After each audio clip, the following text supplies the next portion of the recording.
तो ये everyone my self सी हरिओम विराडिया। दोस्तों स्वागत है आप सभी का इंटरेस्ट रेट रिस्क मैनेजमेंट के पार्ट 2 रिवीजन वीडियो में। पार्ट 1 में दोस्तों मैं आपको बता दूं, हम लोग ने टोटल 11 क्वेश्चंस कवर किए थे, जिसमें interest rate futures, forward rate agreement, interest rate guarantee, interest rate collar, ये 4 चीजें हमने कवर की थी। आज की इस वीडियो में हम लोग कंप्लीटली इंटरेस्ट रेट स्वैप पे फोकस करेंगे एंड क्वेश्चन नंबर 12 से लेकर 17 हम लोग खत्म कर देंगे। ठीक है। अच्छा, ये वीडियो के बाद सिर्फ और सिर्फ इंटरनेशनल फाइनेंशियल मैनेजमेंट चैप्टर का रिवीजन बचता है। ठीक है। दूसरी चीज, एक स्टूडेंट का मेरे को मैसेज आया था कि सर आप May 26 वालों के लिए अलग से रिवीजन वीडियो दूसरे चैप्टर्स के कब अपलोड कर रहे हो। दोस्तों ऐसा है कि जो Jan 26 वाले स्टूडेंट्स के लिए रिवीजन वीडियोस मैंने अपलोड किए थे, वो सेम एज इट इज आपके लिए एप्लीकेबल है। ठीक है। तो May 26 वाले स्टूडेंट्स, आप चाहो तो Jan 26 के जो एटम के रिवीजन वीडियोस है, डेफिनेटली वो आप देख सकते हो विदाउट एनी चेंजेस। कुछ भी चेंज नहीं है, आप बिंदास जाके वो देखो। ठीक है। चलो, आ जाते हैं अभी इंटरेस्ट रेट स्वैप पे। दोस्तों इंटरेस्ट रेट स्वैप ये समझने से पहले हम लोग स्वैप क्या है ये बेसिकली समझ लेते हैं। ठीक है। स्वैप हम लोग को समझ जाएगा तो इंटरेस्ट रेट स्वैप कोई बड़ी बात नहीं है समझने लायक। स्वैप मतलब होता है एक्सचेंज, बार्टर। हम लोग ने इकोनॉमिक्स में सीखा होगा बार्टर एक्सचेंज। ठीक है। अब बार्टर एक्सचेंज होता क्या था ये सुनो। एक एग्जांपल लेता हूं। मान लो दोस्तों दो पार्टी है ए एंड बी। ठीक है। पार्टी ए के पास है मैंगोज, उसको चाहिए एप्पल, और पार्टी बी के पास है एप्पल और उसको चाहिए मैंगोज। ठीक है। कहना ऐसे कि इन दोनों पार्टी के पास एक एक ऐसी चीज पॉसिबल है जो सामने वाली पार्टी को चाहिए। करेक्ट है। अगर सामने वाली पार्टी को जो चीज चाहिए वो मेरे पास है, तभी जाके बार्टर एक्सचेंज पॉसिबल है। इतनी चीज समझ में आई। तो बार्टर एक्सचेंज कब पॉसिबल है? जब मेरे पास एक ऐसी चीज है जो सामने वाली पार्टी को चाहिए। ठीक है। तभी जाके हम लोग एक्सचेंज कर सकते हैं, स्वैप कर सकते हैं। इसी को हम लोग कहते हैं स्वैप्स। ठीक। चलो, तो ए क्या करेगा दोस्तों? बी को जो चीज चाहिए वो दे देगा। बी को क्या चाहिए? मैंगोस, तो वो मैंगोस दे देगा। बदले में उसको जो चीज चाहिए थी बी के पास से वो ले लेगा। वो क्या? एप्पल्स। वही तो हो गया स्वैप, बार्टर एक्सचेंज खत्म। ठीक। ये सेम चीज अप्लाई होती है इंटरेस्ट रेट स्वैप में। ठीक है। अब इंटरेस्ट रेट स्वैप में बेसिकली एक्सचेंज क्या होता है ये समझना जरूरी है। यहाँ तो एप्पल मैंगो वगैरह एक्सचेंज हो रहा था, बट इंटरेस्ट रेट स्वैप में हम लोग जो चीज स्वैप करते हैं, जो चीज एक्सचेंज करते हैं, जो चीज का बार्टर करते हैं, वो होता है nature of interest cash flows. अब nature of interest cash flows मतलब क्या? इंटरेस्ट रेट दोस्तों कितने प्रकार का होता है? दो प्रकार का। ठीक है। पहला होता है फिक्स और दूसरा होता है फ्लोटिंग। इंटरेस्ट रेट स्वैप में हम इन दोनों का, ठीक है, एक्सचेंज करते हैं। Nature of interest cash flows का एक्सचेंज किया जाता है। ठीक है। ओके। तो एक एग्जांपल लेता हूं। पार्टी ए है, पार्टी बी है। ठीक है। मान लो इसके पास कोई फ्लोटिंग रेट लोन है या फिर इन्वेस्टमेंट है। ठीक है। उससे फर्क नहीं पड़ता कि लोन है कि इन्वेस्टमेंट है। आप बस इतना ध्यान में रखो कि उसके पास कोई एक ऐसी चीज है जो फ्लोटिंग रेट पे है। ठीक है। और उसको चाहिए कि फिक्स में कन्वर्ट करना है उसको। ठीक। और पार्टी बी है, उसके पास एक फिक्स रेट लोन है या इन्वेस्टमेंट है, डज नॉट मैटर। उसके पास कुछ ऐसा है जो फिक्स है, बट उसको कन्वर्ट करना है किस में? फ्लोटिंग में। तो कहने से ए के पास और बी के पास एक एक ऐसी चीज है जो काउंटर पार्टी को चाहिए। तो कहने से इन दोनों के बीच में इंटरेस्ट रेट स्वैप पॉसिबल है दोस्तों। ठीक है। बस, तो कुछ नहीं करना है। ए को क्या करना है? बी की रिक्वायरमेंट को फुलफिल करना है। ए क्या करेगा? फ्लोटिंग जो है वो दे देगा बी को, और बदले में रिसीव क्या कर लेगा उससे? फिक्स्ड। खत्म। बेसिक फंडामेंटल चीज जो है इंटरेस्ट रेट स्वैप का वो यही है। इसी के आधार पे पूरी कहानी हम लोग जो है वो आगे की सुनेंगे। ठीक है। चलो, आ जाते हैं अभी एक्चुअल टॉपिक पे। इंटरेस्ट रेट स्वैप दोस्तों क्या है? It is an exchange, barter of nature of interest cash flow. Nature exchange कर रहे हैं। ठीक है। फिक्स को फ्लोटिंग में कन्वर्ट कर रहे हैं या फिर फ्लोटिंग को फिक्स में कन्वर्ट कर रहे हैं। ठीक। चलो, अब एक एग्जांपल लेता हूं। ठीक है। बहुत बड़ा एग्जांपल है, टाइम लगेगा, पेशेंसली सुनना। एक बार ये हो गया इंटरेस्ट रेट स्वैप में आपको कोई दिक्कत नहीं होगी, ये मेरा आपसे प्रॉमिस है। ठीक है। और डायग्राम बहुत बड़ा है, जहां पे मैं बोलूँ उसी जगह पे फोकस करना, यहाँ वहां घूम मत जाना। ठीक है। चलो, जो सिचुएशन में बोल रहा हूं उसको बस इमेजिन करते रहो, आपके लिए सब कुछ आसान हो जाएगा। अज्यूम कर लो दोस्तों कि माइबोर जो है वो अभी 9% पे है। ठीक है। माइबोर 9% पे है, और नोशनल प्रिंसिपल जो है वो 1 करोड़ रुपए का है। ठीक। पार्टी ए के पास दोस्तों उसका बैलेंस शीट मैंने यहाँ पे ड्रॉ किया है, और सेम वे में पार्टी बी का भी बैलेंस शीट मैंने ड्रॉ किया है। सबसे पहले आप ये वाले पार्ट पे फोकस करना, ठीक है, liability side of balance sheet. ठीक है, पार्टी ए के पास दोस्तों एक ऐसा लोन है जो कि फ्लोटिंग रेट पे है, माइबोर प्लस 1%। अभी का इंटरेस्ट रेट दोस्तों माइबोर का कितना है, 9%। तो इसका मतलब वो 10% के हिसाब से कहने से इंटरेस्ट पे कर रहा है 9% प्लस ये 1%। अभी के हिसाब से वो 10% पे कर रहा है। ठीक है, कौन, ए। ठीक, और उसको लग रहा है दोस्तों कि इंटरेस्ट रेट जो है वो फ्यूचर में बढ़ गए, तो उस केस में उसके दिल में धक धक हो रहा है, सर क्यों, अरे ये माइबोर हो सकता है कि 12% हो जाए, तो उस केस में उसको 12% प्लस 1% के हिसाब से 13% के हिसाब से इंटरेस्ट भरना पड़ जाएगा। अभी वो कितना भर रहा है, 10%। अगर इंटरेस्ट रेट इंक्रीज हो गया तो उसको कितने रेट पे भरना पड़ेगा, 13% पे। तो कहने से उसके लिए ये इंटरेस्ट रेट रिस्क है। ठीक, इतना बात समझा, ओके। पार्टी बी के केस में दोस्तों उसका लायबिलिटी साइड में देखोगे आप, तो उसके पास एक लोन है जो कि फिक्स रेट पे है। ठीक है, 10% वो भरे जा रहा है। ओके, ये भी 10% पे ही भर रहा था अब तक, बट इसका फ्लोटिंग है और इसका फिक्स्ड है।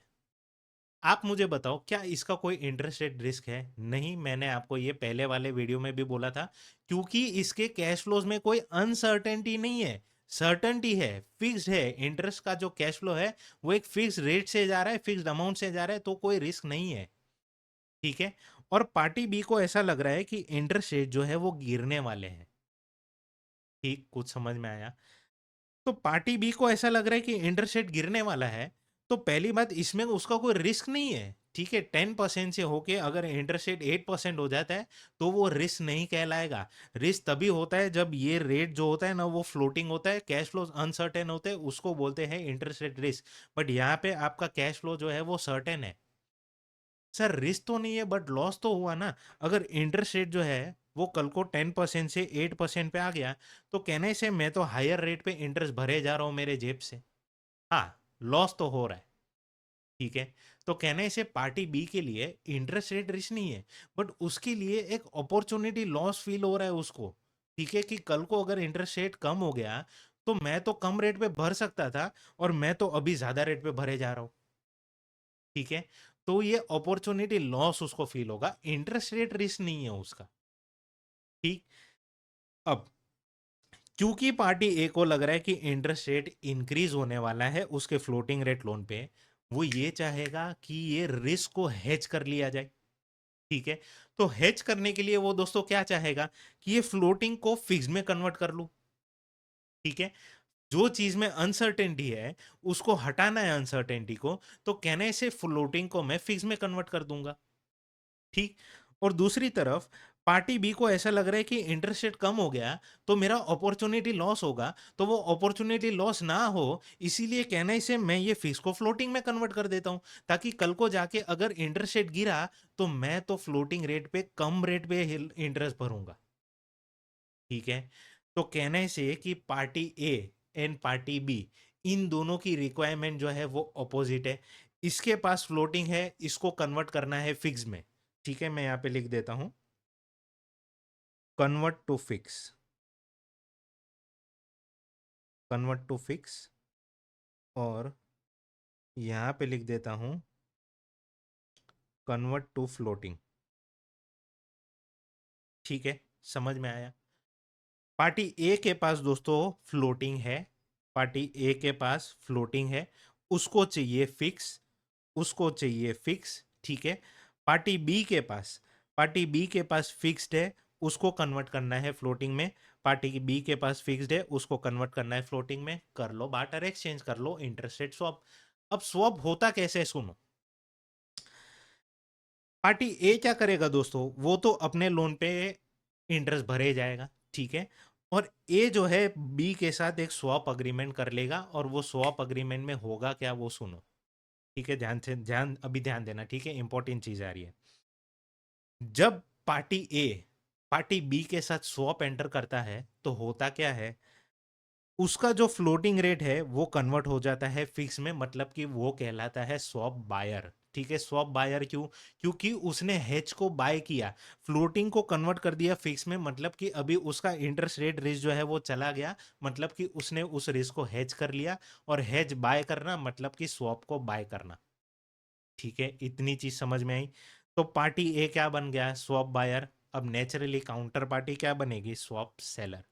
ठीक है, तो पार्टी ए क्या करेगी? स्वैप करेगी अपना floating nature of interest outflow with party B who is a swap seller. और पार्टी बी के साथ जो स्वैप करेगी उसको सामने मिलेगा क्या? Fix nature of interest outflow. ठीक है, तो ए क्या करेगा? उसके पास फ्लोटिंग है, ठीक है, उसको फिक्स चाहिए। और बी के पास क्या है? फिक्स्ड है, उसको फ्लोटिंग में कन्वर्ट करना है। तो ए अपना floating nature of cash flows B को हवाले कर देगा, और बी अपने fix nature of cash flows जो है वो ए के हवाले कर देगा। समझ में आया इतना चीज? अब क्या एक्चुअली में मेरा लोन जो है वो फिक्स में कन्वर्ट हो गया, ये भी देखते हैं। और बी के लिए क्या एक्चुअली में मेरा लोन फ्लोटिंग में कन्वर्ट हो गया, ये भी हम लोग देखेंगे। ठीक है, चलो ध्यान देना यहाँ पे। सबसे पहले दोस्तों हम लोग पार्टी ए का केस देखेंगे। ठीक है, सुनो। पार्टी ए ने लोन लिया है माइबोर प्लस 1% पे। कहने से जिससे भी ये लोन लिया है, जो भी उसका लेंडर है, उसको तो ये रेट ऑफ इंटरेस्ट उसको भरना ही पड़ेगा। तो इसका मतलब माइबोर प्लस 1% तो आज मैं अपने लेंडर को भर ही रहा हूँ। ठीक है, दूसरा चीज, क्योंकि पार्टी ए ने और पार्टी बी ने एक स्वैप अरेंजमेंट किया था, जिसमें पार्टी बी पार्टी ए को बोलेगी कि सुन भाई, जो भी तू अपने लेंडर को इंटरेस्ट भर रहा है ना, वो मैं तुझे दे देता हूँ। ठीक है, इसका मतलब माइबोर प्लस 1% मैंने मेरे लेंडर को भरा, और पार्टी बी भी मुझे सेम अमाउंट ऑफ इंटरेस्ट जो है वो दे रही है। ठीक है, बदले में बी मुझसे कहेगा कि भाई सुन, जो इंटरेस्ट मैं बेयर कर रहा हूं ना, वो तू मुझे दे दे। तो तेरा इंटरेस्ट मैं बेयर कर लेता हूं, और मेरा इंटरेस्ट जो है वो तू बेयर कर ले, हम दोनों के बीच में एक स्वैप अरेंजमेंट हो गया। ठीक, तो माइबोर प्लस 1% मैं लेंडर को भर रहा हूँ, और यही मुझे कॉम्पेंसेट कर रहा है बी। माइबोर प्लस 1% मुझे बी से मिलेगा, तो ये दोनों कहने से कैंसल आउट हो जाएगा। ये पे किया लेंडर को, ये रिसीव किया बी से, और बी को मैंने क्या कॉम्पेंसेट किया? उसका फिक्स रेट ऑफ इंटरेस्ट जो कि था 10%। ठीक, तो अल्टीमेटली कहने से मेरा इफेक्टिव रेट ऑफ इंटरेस्ट जो है अभी 10% हो गया, जो कि फिक्स हो गया। तो अल्टीमेटली मुझे जो चाहिए था कि मुझे फ्लोटिंग रेट को कन्वर्ट करना था टू फिक्स, वो हो चुका है। यहाँ पे देखो, फ्लोटिंग टू फिक्स। ठीक है, ओके। पार्टी बी का केस लेते हैं। पार्टी बी ने लोन लेके रखा है 10%। ठीक है, फिक्स इंटरेस्ट पे लोन लेके रखा है। कहने से ये तो जिससे भी लिया है अपने लेंडर से, उसको 10% तो बी भर ही रहा है। एंड क्योंकि उसने पार्टी ए के साथ दोस्तों स्वैप अरेंजमेंट किया है, जिसमें उसने कहा था कि तेरा जो इंटरेस्ट कॉस्ट है वो मैं बेयर कर लेता हूं, और मेरा जो इंटरेस्ट कॉस्ट है वो तू बेयर कर ले। तो इसका मतलब पार्टी बी पे क्या कर रहा है? माइबोर प्लस 1%। एंड रिसीव क्या कर रहा है दोस्तों पार्टी ए से? 10%। ठीक है, तो 10% लेंडर को भरा, 10% ए से मिला, और ए को कितना दिया? MIBOR plus 1%। So ultimately effective rate मेरा क्या हो गया? MIBOR plus 1%। इसका मतलब अब मेरा जो फिक्स रेट ऑफ लोन था वो कन्वर्ट हो चुका है टू फ्लोटिंग। फिक्स को कन्वर्ट कर दिया फ्लोटिंग में। ठीक, समझा? सिंपल स्ट्रक्चर है दोस्तों, कुछ नहीं है। Nature of interest cash flows की अदला बदली हो रही है बस, और कुछ नहीं है। ठीक है, चलो। अच्छा, एक और चीज यहाँ पे मैं बोल दूं। जो पार्टी दोस्तों स्वैप अरेंजमेंट के बाद, ठीक है, स्वैप अरेंजमेंट के बाद फिक्स्ड अमाउंट ऑफ इंटरेस्ट पे करती है ना, ठीक है, उसको हम कहते हैं स्वैप बायर। आप यहाँ पे देखो, पार्टी ए जो है उसने अपना लोन जो है वो कहने से फिक्स कर लिया, लोन का इंटरेस्ट रेट जो है वो फिक्स कर लिया, इसीलिए हम उसको स्वैप बायर कहेंगे। ठीक है, एंड नेचुरली अगर पार्टी ए स्वैप बायर है, तो पार्टी बी क्या बन जाएगी? Swap seller. And swap seller ultimately swap के बाद पे क्या करेगा दोस्तों? फ्लोटिंग। ठीक है, सो स्वैप बायर पेस फिक्स्ड। तो यहाँ पे मैं एक सेकंड लिख भी देता हूँ, पार्टी ए, यहाँ पे पार्टी बी। ठीक है, पार्टी ए जो है उसकी जेब से अभी फिक्स जा रहा है, इसका मतलब उसने अपना इंटरेस्ट रेट रिस्क जो है वो हेज कर लिया। हेज कर लिया मतलब कि उसने स्वैप बाय किया है। ठीक है, एंड स्वैप सेलर उसने तो इंटरेस्ट रेट रिस्क को क्रिएट किया bye paying now what? Floating interest rate. ठीक है, इसीलिए उसको हम लोग कहेंगे स्वैप सेलर। ठीक, इतना चीज समझ में आया? ये चीज आपको याद रखना है दोस्तों। इंस्टीट्यूट कभी भी है ना इस पे थियरी जो है वो एक एक मार्क का पूछ चुका है, ठीक है, वो क्वेश्चन हम लोग करेंगे, ठीक, बट ये याद रखना जरूरी है आपके लिए। आप बस इतना समझ लो, जिसका इंटरेस्ट रेट रिस्क जो है वो खत्म हो चुका है वो है स्वैप बायर। खत्म हो चुका है इसका मतलब अभी उसका इंटरेस्ट रेट रिस्क जो है, इंटरेस्ट रेट जो है वो फिक्स हो चुका है। जिसका इंटरेस्ट रेट रिस्क क्रिएट हुआ है, ठीक है, वो क्या है दोस्तों? स्वैप सेलर है, ठीक है। चलो, अब बारी है इन्वेस्टमेंट साइड की, एसेट साइड के बाद। पार्टी ए के पास दोस्तों एक ऐसा इन्वेस्टमेंट है जो कि फिक्स रेट पे है, ठीक है, मतलब कि उसने कहीं पे तो ऐसा इन्वेस्टमेंट किया है, मान लो एफडी डिपॉजिट किया है उसने, और उस पे वो 6% कमा रहा है, ठीक। पार्टी बी है, उसने भी इन्वेस्टमेंट किया है, बट उसने इन्वेस्ट किया है फ्लोटिंग रेट पे, माइबॉर -1% पे उसने इन्वेस्टमेंट किया हुआ है, करेक्ट है, ओके। अब इसका इंटरेस्ट रेट रिस्क कुछ है क्या दोस्तों? नहीं है सर, क्यों? क्योंकि ये तो फिक्स रेट पे इनकम कमाया जा रहा है, there is no uncertainty in earning cash flows, therefore no interest rate risk, ठीक है। इसका इंटरेस्ट रेट रिस्क है क्या दोस्तों? हाँ है। कल को जाके अगर माइबोर जो है वो गिर जाता है तो कहने से उसका उसका इंटरेस्ट रेट जो है इनकम का वो ड्रॉप हो जाएगा। ड्रॉप हो जाएगा तो मेरा इंटरेस्ट रेट रिस्क क्रिएट हो जा रहा है, ठीक है, मैं कम कमाऊंगा। अगर इंटरेस्ट रेट गिर जाता है तो नेचुरली मेरी इनकम जो है वो कम हो जाती है, एंड इसीलिए मेरा दोस्तों इंटरेस्ट रेट रिस्क है, ठीक। एक सेकेंड,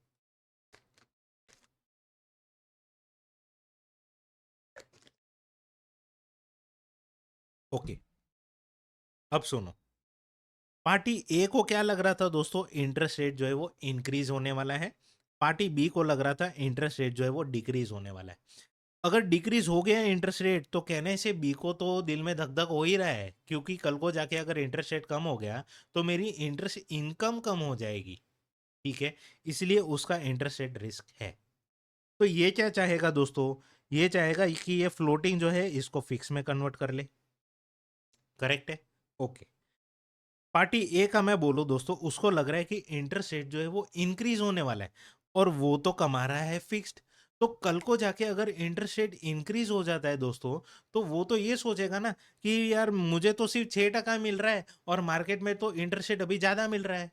मान लो कल को अगर इंटरेस्ट रेट जो है वो 10% हो जाता है दोस्तों मार्केट में, तो वो तो ये रेट पे कमा सकता था, बट नहीं कमा पा रहा है, क्यों? क्योंकि उसने तो फिक्स रेट 6% पे इन्वेस्टमेंट करके रखा हुआ है।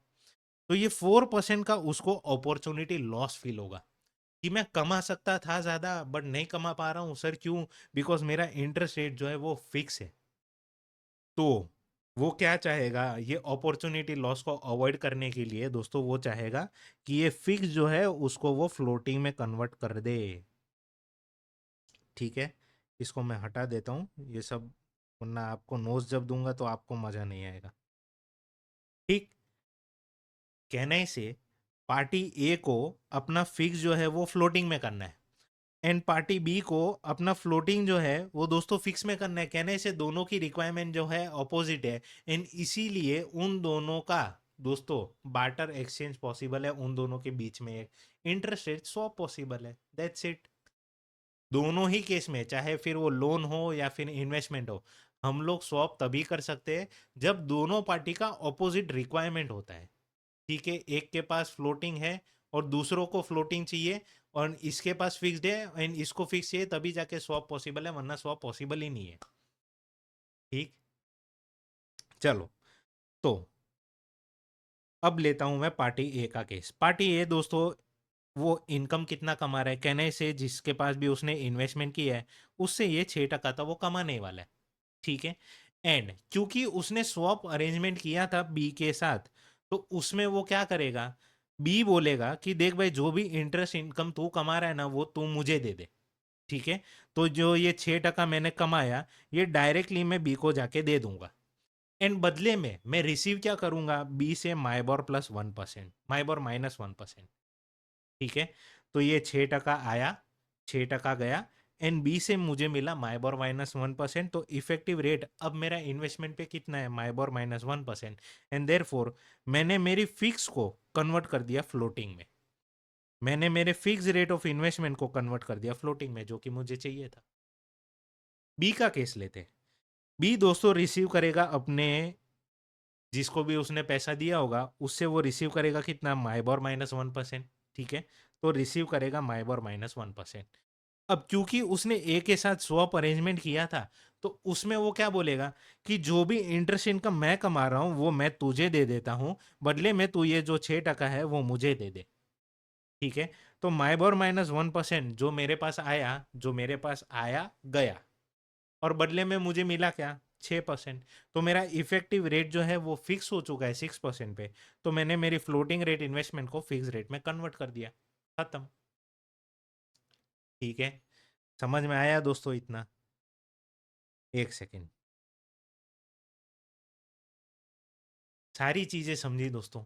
ठीक है, इन्वेस्टमेंट के केस में दोस्तों स्वैप बायर क्या करेगा, रिसीव करेगा फिक्स। ठीक है, उसको फिक्स मिल रहा है, यहाँ पे पे कर रहा था फिक्स, क्योंकि इंटरेस्ट आउटफ्लो था, लोन लेके रखा था इसलिए इंटरेस्ट भर रहा था। ठीक है, बट यहाँ पे इन्वेस्टमेंट है इसलिए इनकम होगा तो फिक्स रिसीव करूंगा मैं। ठीक है, तो यहाँ पे फिक्स रिसीव कौन कर रहा है अभी दोस्तों, कहने से कि स्वैप बायर यहाँ पे पार्टी बी है अभी, एंड स्वैप सेलर है पार्टी ए। ठीक है, यहाँ पे देखो, अभी बी रिसीव क्या कर रहा है, फिक्स, एंड इसीलिए वो फिक्स है, फिक्स रेट पे रिसीव कर रहा है तो वो स्वैप बायर है। ए अभी रिसीव कर रहा है फ्लोटिंग, एंड देयरफॉर वो स्वैप सेलर है।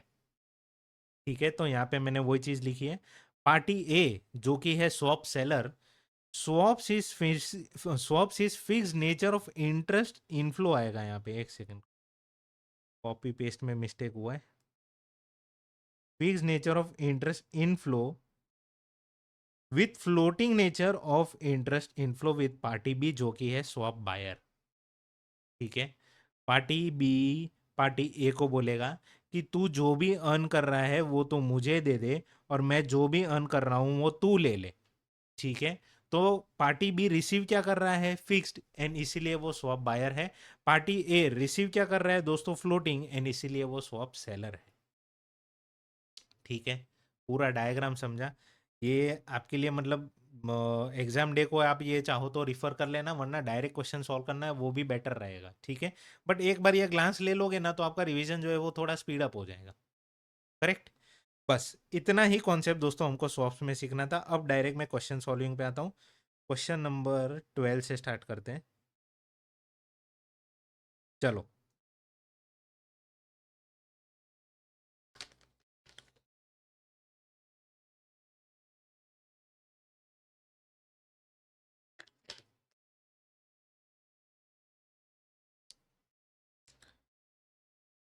TMC Holding has a portfolio of shares of diversified companies valued at rupees 400 crores, enters into a swap arrangement। अच्छा, पहली बात तो उसके पास पोर्टफोलियो है। ठीक है, मतलब कि ये एसेट साइड की कुछ ना कुछ बात हो रही है। करेक्ट, अब हैज अ डाइवर्सिफाइड वैल्यू, उसके पास जो पोर्टफोलियो है वो शेयर का है, तो कहना इसे शेयर पे तो जो इनकम होती है दोस्तों वो तो फ्लोटिंग होती है ना, वो फिक्स थोड़ी होती है। शेयर मार्केट की इनकम वेरिएबल होती है, फ्लोटिंग होती है, फिक्स नहीं होती है। ठीक, enters into a swap arrangement with a bank on the terms that it will get 1.15%। इसका मतलब फिक्स्ड उसको इंटरेस्ट रेट मिलेगा, fix 1.15% quarterly on a notional principle of 400 crore in exchange of return on portfolio. मतलब कि floating देना है and fix receive करना है, फ्लोटिंग देना है एंड फिक्स रिसीव करना है, मतलब कि टीएमसी होल्डिंग जो है कहने से वो स्वैप बायर हो गया। करेक्ट, वापस दिखाता हूं यहाँ पे, स्वैप बायर दोस्तों क्या रिसीव करता है, फिक्स रिसीव करता है। एन यहाँ पे जो स्वैप अरेंजमेंट का बात हुआ है उसमें क्या बोला है कि फ्लोटिंग में दे दूंगा, बदले में रिसीव क्या करूंगा, fix, and therefore TMC holding जो है वो स्वैप बायर है। ठीक है, ये मैं इसलिए करवा रहा हूँ दोस्तों क्योंकि इंस्टीट्यूट 1 या 2 माह के लिए पूछ लेता है कि भाई स्वैप बायर कौन है, स्वैप सेलर कौन है। ठीक है, तो समझना जरूरी है ये चीज। जिसका भी रिस्क हट चुका है, जिसको भी फिक्स्ड अभी मिल रहा है वो स्वैप बायर है, बात खत्म। ठीक, विच इज एग्जैक्टली ट्रैकिंग, यहाँ से रीड करता हूँ, 400 crore in exchange of return on portfolio which is exactly tracking the Sensex which is presently 21,600। Sensex का अभी का वैल्यू कितना है दोस्तों, 21,600। Correct. Calculate the net payment to be received और paid at the end of each quarter if Sensex turns out to be 21,860, 21,780, 22,080, 21,960। Correct. सुनो ध्यान से, ये क्वेश्चन में हो क्या रहा है। मैं टीएमसी होल्डिंग हूँ, मैंने इक्विटी इन्वेस्टमेंट्स किया हुआ है, मेरा एक पोर्टफोलियो 400 करोड़ का, और उसमें कहने से मैं फ्लोटिंग इनकम कमा रहा हूँ। ठीक है। तो एक बैंक ने मेरे को आके बोला कि देख भाई सुन ना, तेरा ये जो 400 करोड़ का पोर्टफोलियो है ना, जिसपे तू फ्लोटिंग इनकम कमा रहा है, मैं तेरे को एक ऑफर देता हूँ कि ये जो फ्लोटिंग इनकम जो है वो तू मुझे दे दे, बदले में तुझे मैं क्या दूंगा मालूम है? टीएमसी क्या रिसीव करेगा? 1.15% ऑन 400 करोड़। तो 400 करोड़ की इन्वेस्टमेंट पे जो फ्लोटिंग इनकम है वो बैंक बोल रही है कि तू मुझे दे दे, एंड उसके बदले 400 करोड़ पे मैं 1.15% जो है वो कमाऊंगा। ठीक है। कहने से यहाँ पे नेचर ऑफ कैश फ्लोज जो है वो एक्सचेंज हो रहा है। फ्लोटिंग में दे दूंगा, फ्लोटिंग में गिव अप कर दूंगा, बदले में रिसीव क्या कर रहा हूँ? फिक्स्ड। ठीक। डायग्राम एक बार दिखा देता हूँ। टीएमसी है, ये बैंक है, इसने इन्वेस्टमेंट किया होगा। ठीक है। इसलिए कहने से क्वार्टरली सेंसेक्स रिटर्न कमाएगा। वो सेम जो रिटर्न कमाया दोस्तों, ये मुझे दे देना है किसको? बैंक को। एंड बदले में रिसीव क्या करूंगा मैं? Fixed interest income. ठीक है। इतना चीज समझा। अब हमको क्वेश्चन में पूछा क्या है कि कितना पेमेंट करना है नेट या फिर रिसीव करना है, यही हमको कैलकुलेट करके देना है। ठीक है। चलो, तो नेट पेमेंट दोस्तों इन दोनों का नेट सेटलमेंट करना है और कुछ नहीं है। ठीक है। हमको बस ये कैलकुलेट करना है कि हर क्वार्टर में हमारा क्वार्टरली सेंसेक्स रिटर्न कितना था और उसके सामने हमने रिसीव कितना किया। नेट पेमेंट या रिसीव्ड हमको कैलकुलेट करना है। सिंपल है। चलो, सबसे पहले सेंसेक्स का वैल्यू जो भी मेरे को यहाँ पे दिया था मैंने लिख दिया, ये अभी का है और ये आगे के 4 क्वार्टर का। ठीक। फिर पोर्टफोलियो वैल्यू अभी 400 करोड़ का है, तो अगर सेंसेक्स की वैल्यू दोस्तों ये हो जाती है और पहले ये थी, तो कहने से मुझे अभी की सेंसेक्स वैल्यू मिल जाएगी, क्रॉस मल्टीप्लाई कर लूंगा। सेम चीज यहाँ पे मैंने क्रॉस मल्टीप्लाई करके मैंने अभी का जो पोर्टफोलियो वैल्यू है उसकी वैल्यू कैलकुलेट कर ली। ठीक है। फिर मुझे तो रिटर्न कैलकुलेट करना है ना, ये तो पोर्टफोलियो का वैल्यू निकाला रे, मुझे रिटर्न कैलकुलेट करना है। तो कहने से अभी का वैल्यू इतना है, पहले इतना था, तो इसका मतलब मैंने इतना रिटर्न कमाया। ये रिटर्न जो है ये मुझे बैंक को देना है, इसलिए मैंने यहाँ पे लिखा है पेएबल टू बैंक। इन इसके बदले मैं रिसीव क्या करूंगा? 400 करोड़ इंटू 1.15%। ठीक है। कैलकुलेट कर लो आप। 400 करोड़ इंटू 1.15%, 4.6 करोड़। ठीक है। अब चाहो तो ये हर जगह पे लिख दो, क्योंकि 4.6 करोड़ तो आपको बैंक से मिलने ही वाला है हर क्वार्टर में। ठीक। फिर यहाँ पे आ जाओ। यहाँ पे दोस्तों 403 करोड़ का मेरा पोर्टफोलियो वैल्यू हो गया, जबकि पहले था 404, 404 था। ठीक है। अभी कितना हो गया? 403, एंड पहले कितना था? 404। तो कहने से यहाँ पे तो मेरा लॉस हुआ है। तो लॉस हुआ है ना, तो बैंक को मुझे ये लॉस नहीं देना है, बैंक मेरे को ये लॉस देगी। अरे प्रॉफिट हुआ था तो बैंक को मैंने दिया, तो लॉस होगा ना तो बैंक मेरे को कॉम्पेंसेट करेगा, क्योंकि अल्टीमेटली फ्लोटिंग रेट रिटर्न जो है, बैंक ने ये बोला है कि चाहे तेरा रिटर्न मेरे को चाहिए बस। तो रिटर्न मतलब उसमें प्रॉफिट भी हो गया, लॉस भी हो गया। ठीक है। तो अगर प्रॉफिट होता है दोस्तों तो मैं बैंक को मुझे देना है, बट अगर लॉस हुआ ना तो बैंक मुझे वो कॉम्पेंसेट करेगी, और इसीलिए यहाँ पे मैंने ब्रैकेट नहीं लिखा हुआ है। ठीक है। इतना चीज क्लियरली समझा? ओके। तो टोटल मुझे कितना बैंक से रिसीव करना है? अभी इतना, इन दोनों का टोटल ले लो। सेम चीज आपको यहाँ पे करनी है। अभी पोर्टफोलियो वैल्यू है 408, पहले था 403, तो कहने से ये गेन हुआ है, ये गेन मुझे बैंक को देना है, बदले में रिसीव कितना करूंगा? 4.6, तो नेट मुझे कितना पे करना है? इतना। चौथे पीरियड में आ जाओ। 406 का दोस्तों मेरा पोर्टफोलियो वैल्यू आज का हो गया है, और पहले था 408। कहने से ये लॉस हुआ है मेरे को, ये लॉस बैंक मेरे को कॉम्पेंसेट करेगा। एडिशनली ये 1.15% भी देगा, तो टोटल मुझे इतना मिलेगा। ठीक है। समझ में आया? एकदम ही सिंपल कैलकुलेशन है। बेसिकली जो रिटर्न मैं स्टॉक मार्केट से कमा रहा हूँ, रिटर्न हो उसमें प्रॉफिट भी है, लॉस भी है। ठीक है। अगर प्रॉफिट है तो वो मुझे बैंक को दे देना है, लॉस है तो बैंक मेरे को कॉम्पेंसेट करके देगी। ठीक। ये हो गई फ्लोटिंग साइड की बात। फिक्स्ड इसके बदले मुझे मिलता जाएगा, बस खत्म। डन। चलो क्वेश्चन नंबर 13 पे आ जाओ। Euro loan bank has a differential advantage in issuing variable rate loans. ठीक है, वेरिएबल रेट लोन मतलब floating rate loan, but wishes to avoid the income risk associated with such loan. कहने से कि floating rate अगर loan मैंने किसी को दिया है तो उसमें रिस्क क्या है कि इंटरेस्ट रेट गिर गया तो मेरी इनकम जो है इंटरेस्ट की वो कम हो जाएगी, और यही उसको दिक्कत हो रही है कि इसके इनकम पे रिस्क है वो। ठीक है, तो यूरो लोन बैंक है ये यूरो लोन मतलब यूरो का लोन नहीं है, यूरो लोन बैंक का नाम दिया हुआ है कंफ्यूज करने के लिए। It has a portfolio of 25 million. ठीक है, इतने का उसका पोर्टफोलियो है, with PLR eight the rate with PLR plus 150 basis point, मतलब पीएलआर प्लस 1.5%। ठीक है, बेसिस पॉइंट को परसेंटेज में लिख दिया। उसके पास पोर्टफोलियो है दोस्तों, मतलब उसने लोन दे के रखा हुआ है, बैंक है। ठीक है, reset monthly PLR is currently 4%। Okay, तो ये जो लोन है दोस्तों 25 मिलियन का, ये रेट पे पीएलआर प्लस 1.5%, ये रेट जो है पीएलआर का रीसेट होते रहता है मंथली। ठीक है, एंड अभी का पीएलआर रेट कितना है 4%, तो अभी का 4% प्लस 1.5% कहने से अभी कितना है 5.5%। करेक्ट है। ठीक है, an investment bank has arrange for euro loan to swap into a fixed interest payment of 6.5%। वाह, क्या हुआ कि यूरो लोन ने तो दोस्तों वेरिएबल रेट पे लोन दे के रखा था। ठीक है, उसका वेरिएबल रेट था ये।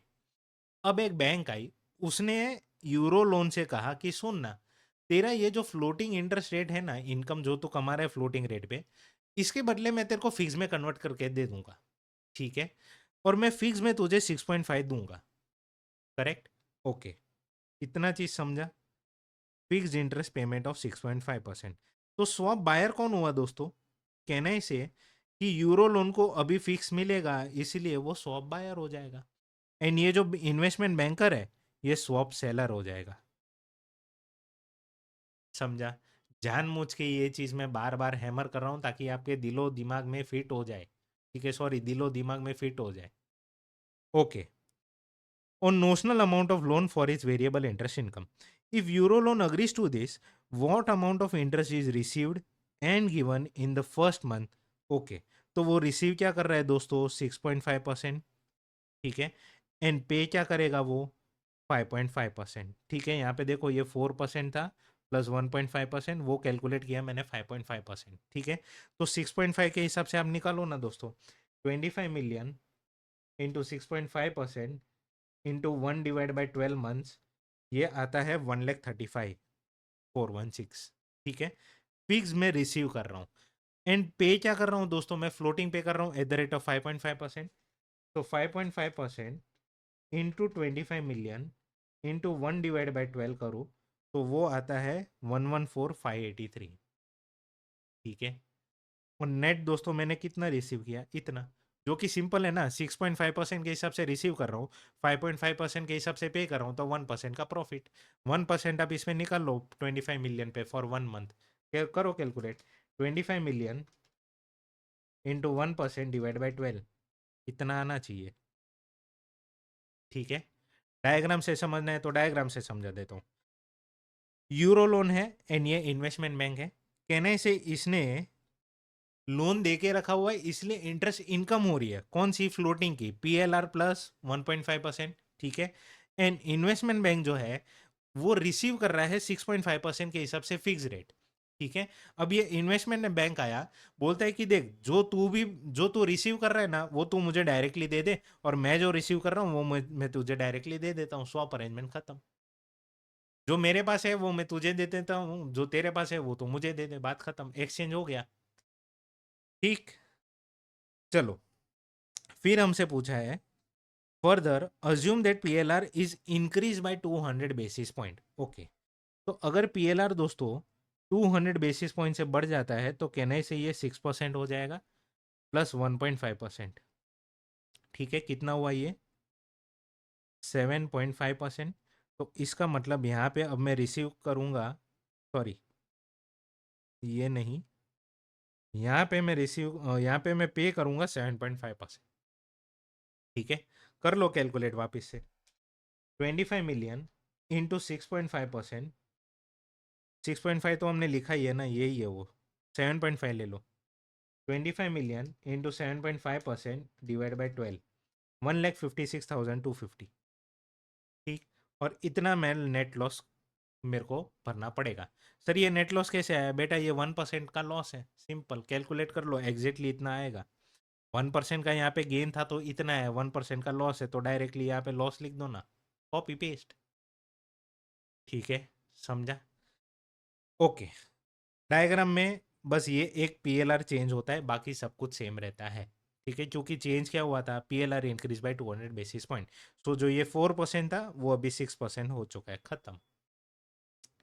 ठीक है, सिंपल क्वेश्चन है, बहुत पुराना क्वेश्चन है ये, एक्चुअली आरटीपी नवंबर 11 का है ये भी पुराना ही है, मई 18 का है। ओके, एक सेकेंड ना, अभी आता हूँ दोस्तों, मैं क्वेश्चन नंबर 15 पे आ जाऊँ। Suppose a dealer coach for a generic swap AIC 8% slash 8.20% versus 6 month SOFR flat. ठीक है, फ्लैट। नोशनल प्रिंसिपल हमको दिया है $10 10 lakhs and the same is for a period of 3 years, मतलब कि स्वैप जो है वो 3 साल का है, रीसेट आफ्टर एवरी 6 मंथ। ठीक है, in this context answer the following question. सबसे पहले पूछा है interpret the dealer bank code. ये दोस्तों हमको कोड दिया है, इसको इंटरप्रेट करना है। जब भी ऐसा क्वेश्चन आता है तो कोड के हर एक एलिमेंट को पकड़ पकड़ के आपको डिस्क्राइब करना है। ठीक है, जैसे कि ये AIC लिखा है तो ये AIC का मतलब होता है ऑल इंक्लूसिव कॉस्ट, मतलब cost of swap all inclusive. ठीक, फिर 8% स्लैश 8.2%, इतना जो पोर्शन है ना दोस्तों, ये है fix leg of swap portion. ठीक है, swap transaction, fix leg of swap transaction. And 6 month SOFR जो है दोस्तों, ये है फ्लोटिंग, ये फ्लोटिंग पोर्शन है। ठीक है, स्वैप अरेंजमेंट में फिक्स्ड और फ्लोटिंग दोनों होता है, दोनों का एक्सचेंज होता है। तो ये वाला जो पोर्शन है ये है फिक्स लेग, एंड ये वाला जो पोर्शन है ये है फ्लोटिंग। ठीक है, इतना समझा? ओके, अब फिक्स लेग का जो पोर्शन है दोस्तों, इसको भी इंटरप्रेट करना होता है। कैसे? सुनो, अगर आप फिक्स लेग में इंटरेस्ट पे कर रहे हो तो आपको हायर रेट पे करना पड़ेगा, एंड अगर आप इंटरेस्ट फिक्स रिसीव कर रहे हो तो आपको लोअर रेट पे रिसीव होगा। ठीक है, ये तो सिंपल सी बात है। आप बैंक में जाते हो दोस्तों, तो बैंक आपको बोलती है सर आपको डिपॉजिट करना है, एफडी बनाना है तो 6%, और अगर आपको कोई लोन लेना है तो कहने से वो ज़्यादा रेट ही कोट करता है, तभी तो बैंक प्रॉफिट कमाएगा। तो सेम यहीं पे वो चीज़ ही है, यहाँ पे वो आपको बोल रहा है कि आप पे करो एट द रेट ऑफ 8.2%, मतलब कि बैंक 8.2 रिसीव कर रहा है, और यहाँ पे आपको बोल रहा है कि अगर आपको रिसीव करना है तो आपको 8%, मतलब बैंक आपको पे कितना करेगी? 8%। तो बैंक रिसीव कर रही है 8.2 एंड पे कर रही है 8%, तो कहने से 0.20% का उसका प्रॉफिट है, उसको बोलते हैं डीलर्स कमीशन। ठीक है, स्वैप अरेंज को जो अरेंजमेंट करके देता है उसका जो डीलर होता है उसका ये है commission on the fixed leg portion. ठीक है, चलो इसको एक काम करता हूँ, अच्छे से लिख देता हूँ, रिसीव और ये है पे। सर फ्लोटिंग में ऐसा नहीं आएगा बेटा, फ्लोटिंग में तो आपको पे करना हो रिसीव करना हो यही एक रेट दिया है हमको। ठीक है, एंड यहाँ पे फ्लैट लिखा है, फ्लैट मतलब इस पे कोई कमीशन नहीं चार्ज कर रहे।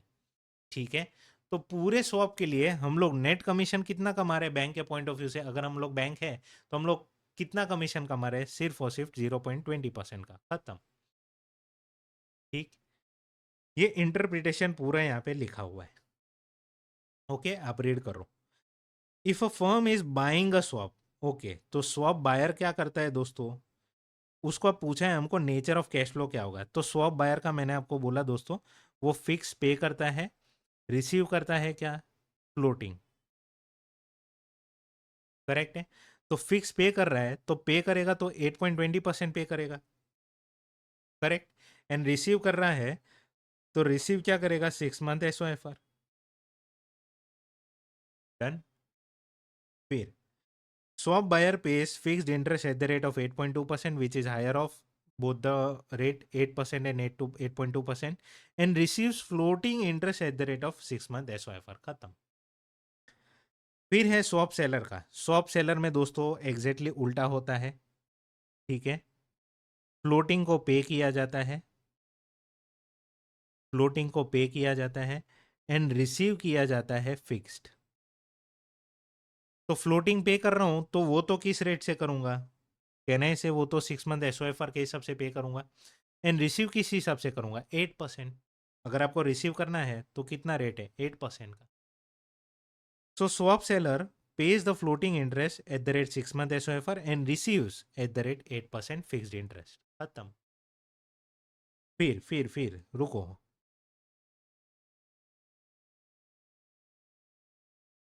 कहाँ पे थे हम लोग, ये calculate the semi annual fix payment for the buyer of swap at the end of every 6 month. Swap buyer दोस्तों पे क्या कर रहा है, फिक्स परसेंट, ठीक है, 8.2% के हिसाब से।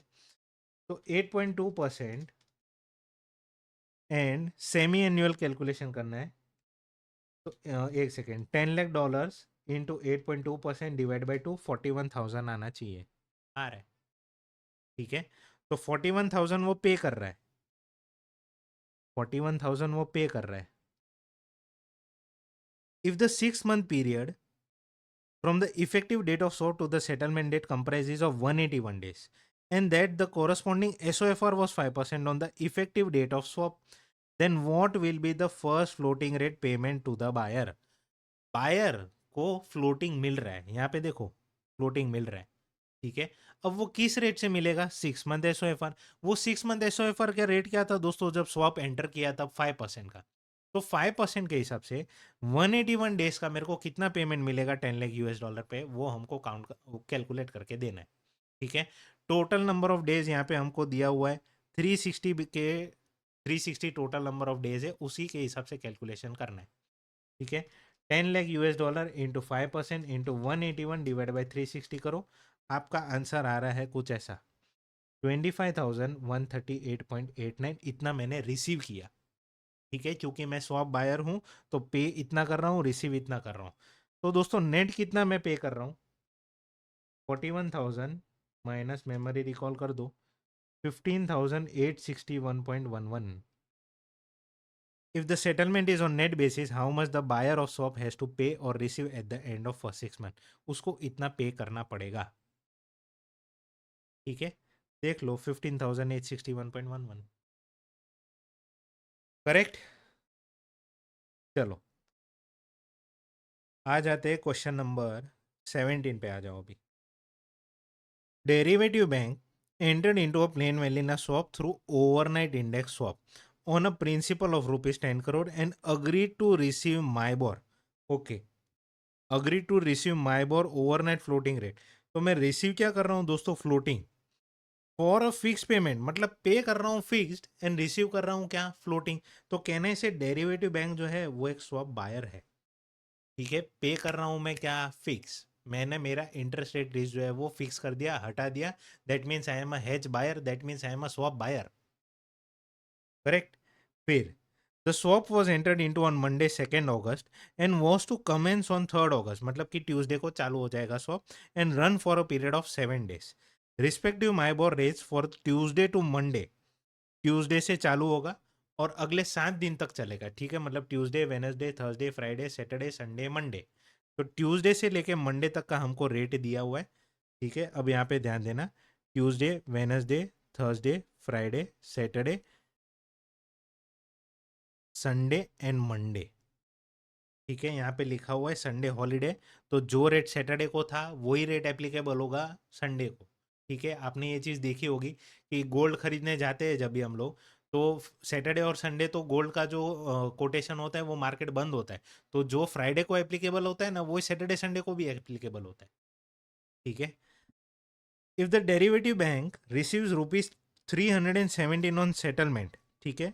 सेटलमेंट कैसे होता है दोस्तों, कहने से मैंने फिक्स पे किया था एंड रिसीव किया था फ्लोटिंग, फ्लोटिंग रिसीव किया था, करेक्ट। तो इसके अंडर ये जो सेटलमेंट हुआ ना दोस्तों, तो इसके अंडर मेरे को 317 रुपये मिला, ठीक है। अब मुझे ये अमाउंट नहीं पता, वो अलग बात है, करेंगे वो। Calculate the fix rate of interest and interest under both the leg, मतलब मेरे को ये दोनों इंटरेस्ट रेट, इंटरेस्ट का अमाउंट ढूंढना है, और एक बार फिक्स्ड इंटरेस्ट मिल गया ना तो उससे मेरे को रेट कैलकुलेशन करना है, सिंपल है वो तो। संडे इज अ हॉलीडे और ये डेसिमल में काम मत करना, ऐसा बोला हुआ है। ठीक है, मैं ना आपके लिए एक डायग्राम बना देता हूँ सबसे पहले, थोड़ा काम इजी हो जाएगा हमारा। ठीक है, ये डेरिवेटिव बैंक है दोस्तों, एंड ये स्वैप अरेंजमेंट जो उसने एंटर किया है उसमें वो पे कर रहा है फिक्स एंड रिसीव कर रहा है क्या, फ्लोटिंग। ठीक है, अब क्योंकि वो स्वैप बायर है, इसका मतलब यहां पे कहने से वो फ्लोटिंग इंटरेस्ट रेट पे कर रहा होगा, तभी जाके उसको कन्वर्ट करना है अपनी लोन को फिक्स में, और इसीलिए उसने स्वैप को बाय किया है। इतना तो अग्री करते हो, मतलब कि यहां पे वो पे कर रहा है फ्लोटिंग। ठीक है, तो जो यहाँ पे कर रहा है उतना यहाँ पे रिसीव कर देगा, तो ये दोनों कैंसल आउट हो जाएगा। अल्टीमेटली उसने स्वैप बाय किया था, हेज किया था, तो वो पे करेगा फिक्स। इतना चीज समझा? ओके।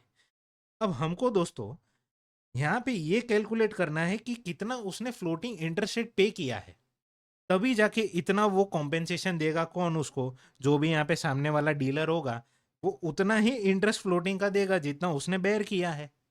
ठीक है, यहाँ पे वो इतना ही देगा जितना उसने यहाँ पे बेयर बेयर किया, उसको पे जितना करना पड़ा उतना ही उसको रिसीव होगा, और बदले में अल्टीमेटली वो यहाँ पे ये वाली सामने वाली पार्टी को फीस दे देगा। ठीक, तो कहने से मेरे को यहाँ पे कैलकुलेट करना पड़ेगा कि क्या फ्लोटिंग इंटरेस्ट अमाउंट मैंने पे किया हुआ है। ठीक है, मेरे लेंडर को, डेरिवेटिव बैंक ने जिससे भी लोन लिया है उस पे उसने कितना इंटरेस्ट जो है वो फ्लोटिंग का कितना पे किया है, वो उसको अमाउंट बताना पड़ेगा। जैसे ही वो अमाउंट पता चलेगा, वो ये वाली पार्टी को बोलेगा कि देख भाई, मेरा इतना अमाउंट हुआ है फ्लोटिंग का, तो तू मुझे उतना दे दे। समझा इतना चीज?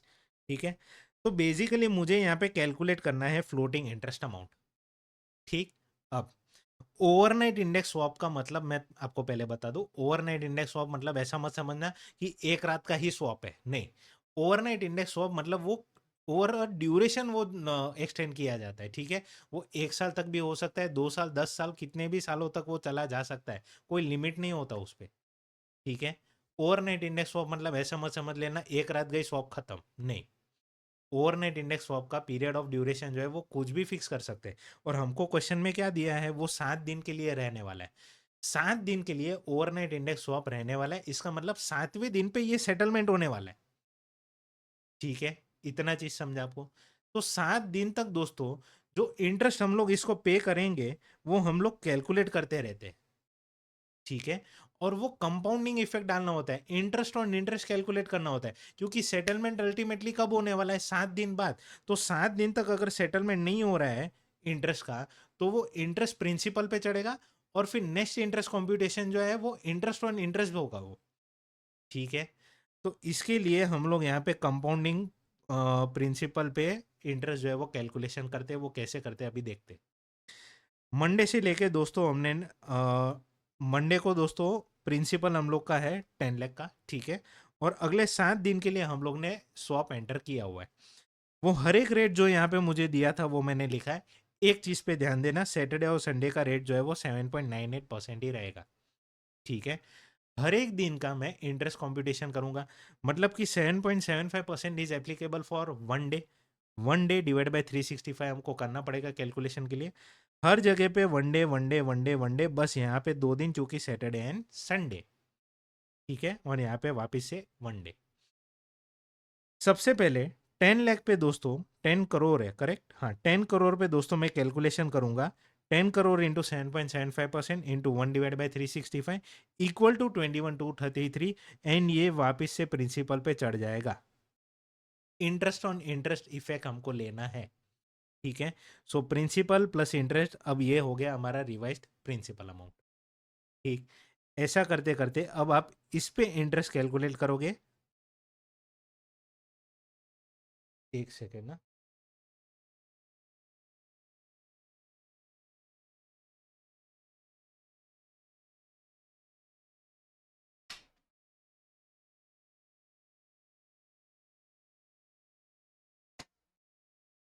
ओके, हाँ, चलो। अब आप इस पे इंटरेस्ट कैलकुलेट करोगे, ये इंटू 8.15% इंटू 1/365 इक्वल टू इतना आएगा। ठीक है, वापिस से आप ये इंटरेस्ट जो है वो प्रिंसिपल में जोड़ दोगे। ऐसा करते करते आपको पता चलेगा कि आपका फ्लोटिंग इंटरेस्ट पेमेंट जो है वो कितना है। फ्लोटिंग इंटरेस्ट पेमेंट आपने किया है 153,740 का। तो कहने से 153,740 का आपने इंटरेस्ट पे किया, एग्जैक्टली आप उतना रिसीव करोगे 153,740। ठीक है। और नेट सेटलमेंट आपका था 317 रुपया आपको मिला था। तो पे किया था आपने फिक्स दोस्तों, एंड रिसीव किया आपने स्वैप अरेंजमेंट में कितना 153,740। तो आपने फिक्स पे कितना किया interest, fixed interest equal to 153,740 minus 317, 153,423 का दोस्तों आपने इंटरेस्ट पे किया यहाँ पे 153,423। कुछ समझा? यही तो हमको पूछा था, ये दो फिगर हमने कैलकुलेट कर लिए, बात खत्म। और इंटरेस्ट रेट भी पूछा है। ओके, तो 153,423 इतना हमने इंटरेस्ट पे किया on an amount of rupees 10 crore. 10 crore correct है।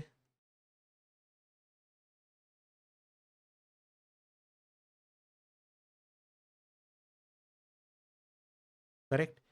इनटू कितने दिन का है ये इंटरेस्ट जो हमने पे किया ये 7 डेज का है। So for 365 days how much into 100, 153,423 divide by 10 crore into 365 divide by 7 into 100 कर लो। 8% एग्जैक्ट आ रहा है, 8%। ठीक है, समझा? सिंपल है। और जो कैलकुलेशन मैंने नीचे दिखाया वही यहाँ पे मैंने किया हुआ है।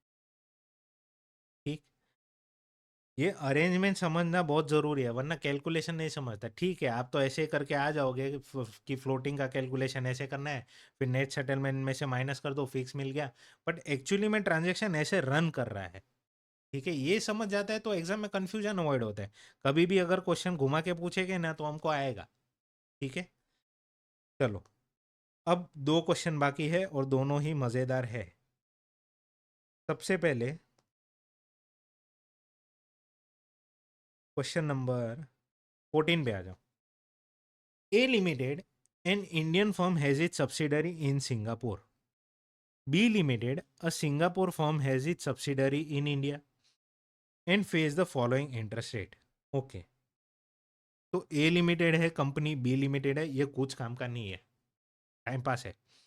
A लिमिटेड है, B लिमिटेड है, और A लिमिटेड को फ्लोटिंग रेट पे अगर लोन लेना है तो उसको INR लोन लेना पड़ेगा और वो रेट हमको कोट किया हुआ है। ठीक है। एंड बी को भी अगर फ्लोटिंग रेट पे लोन लेना है तो INR लोन लेना पड़ेगा और उसका भी रेट हमको दिया हुआ है। एंड सेम हमको अगर फिक्स रेट पे लेना है तो वो सिंगापुर डॉलर्स में है और उसका भी इंटरेस्ट रेट हमको दिया हुआ है। ठीक है, अब तक इतनी बात क्लियर है कि फ्लोटिंग का और फिक्स का हमको इंटरेस्ट रेट दिया हुआ है, ए लिमिटेड का और बी लिमिटेड का, दोनों का। Correct. Okay. A limited wishes to borrow at SGD fix rate, मतलब इसको क्या बोरो करना है, फिक्स पे। ठीक है, एक बार मैंने लिख दिया। And B limited wishes to borrow at floating rate. अच्छा, इसको फ्लोटिंग चाहिए, वाह। The amount of loan required by both the firm is same at current exchange rate, मतलब कि नोशनल प्रिंसिपल जो है वो सेम है, ये कह रहा है वो। A banker arranges a swap requires 50 basis point as its commission. Okay, तो बैंक को स्वैप अरेंज करने के लिए दोस्तों कितना कमीशन मांग रहा है मालूम है बैंक? 0.5% का। ठीक है, 0.5% का वो कमीशन मांग रहा है। कोई बात नहीं। A limited requires a minimum of 20 basis point and B limited requires a 10 basis point. Okay, तो A limited को कितना चाहिए? 0.2% का, एंड B limited को चाहिए 0.1% का। सब लोग ने अपना अपना कमीशन जो है, कितना गेन जो है हमको चाहिए, वो बोल दिया है।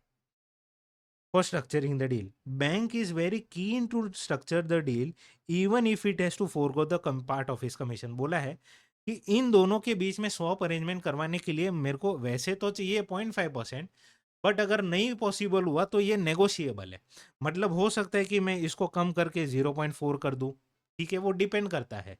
ठीक है, इन दोनों का रिक्वायरमेंट फुलफिल होने के बाद जो भी कुछ बचता है वो मैं ले लूंगा, यहाँ पे बात खत्म। ये बोलना चाह रहा है हमसे।